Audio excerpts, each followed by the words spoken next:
Okay, time's for some man time. Hey, let me ask you something, gentlemen. If you were a kid and you saw your mother walk around the house in a nightgown, a baggy nightgown, or some baggy pajamas, or some dusty, rusty shorts, her hair with a shower cap or tied up or headscarf on, a t-shirt, whatever. And then every time you saw her put on pretty panties, to take off the big drawers and put on the pretty panties, there was a man who called on the phone or came over.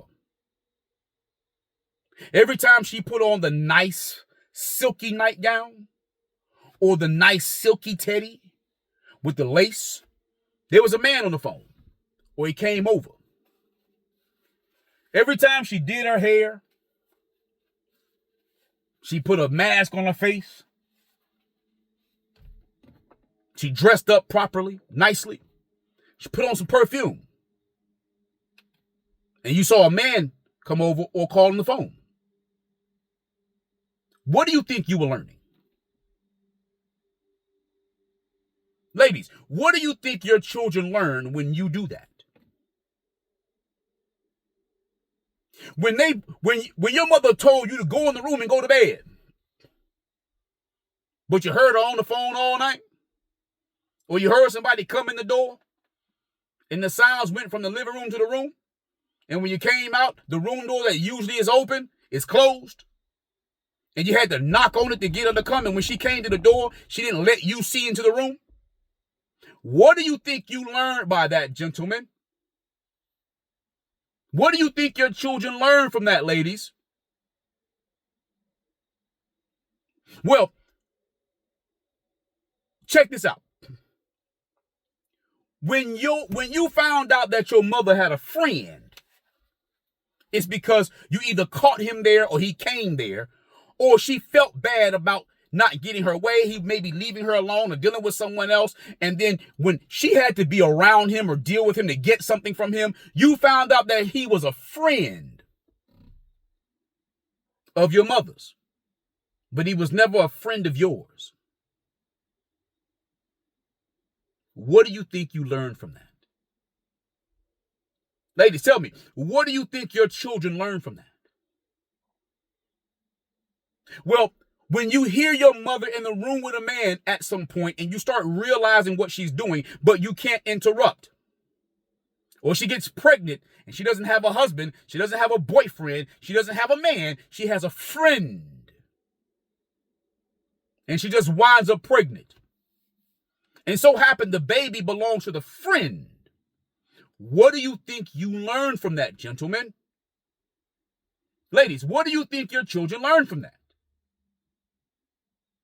Well, when you go out with your friends and when you come home, your mother's friends are there, or your mother's friend is there,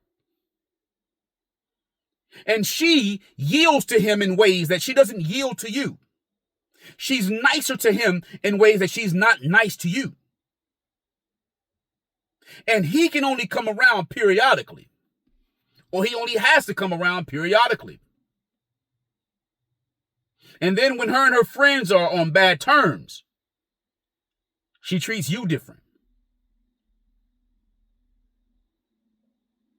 What do you think you learned, gentlemen?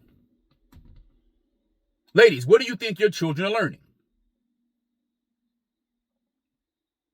What do you think you're learning, gentlemen, when your mother has had the same friend or a couple of friends that she flips between for years? And you found out they were fucking. So then you're finding out that your mother was lying. What do you think you learned? Ladies, what do you think your children learn when they learn this? Do you think they're learning to respect whore behavior? To respect whores? To love whores? To be okay with whoring? Interesting, isn't it? This is how players are birthed.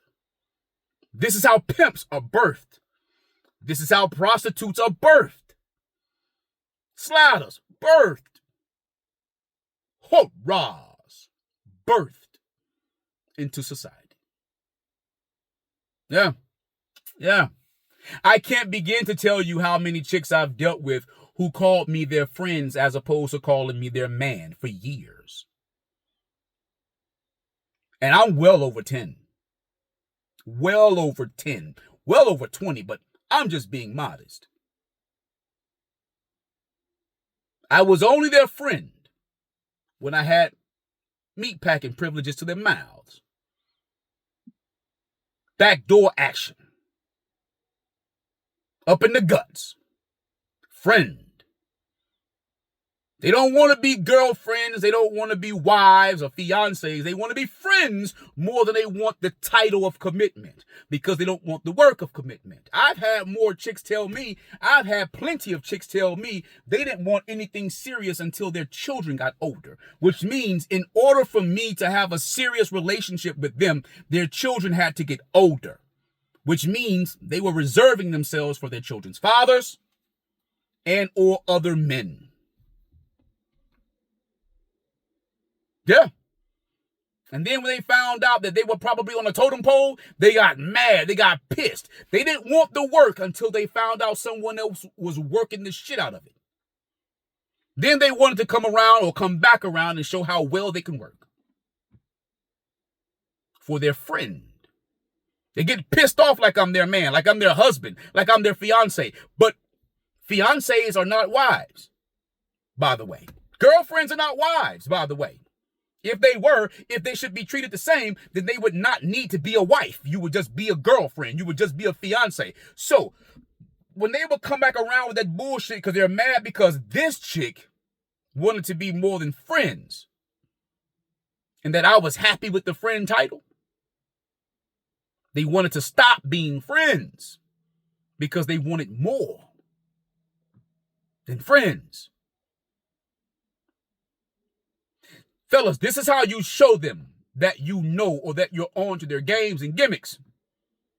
Tell them to profess that shit to other people while you're there.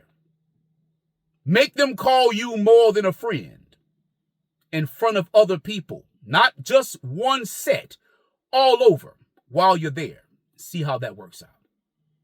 You'll never get the opportunity to see it because whores don't do more than friends. The same way you learn it from your mothers, they learned it from theirs. But what do I know? I'm just telling you my life story and how I learned the art of being just friends. Anywho, like, comment, share, and subscribe.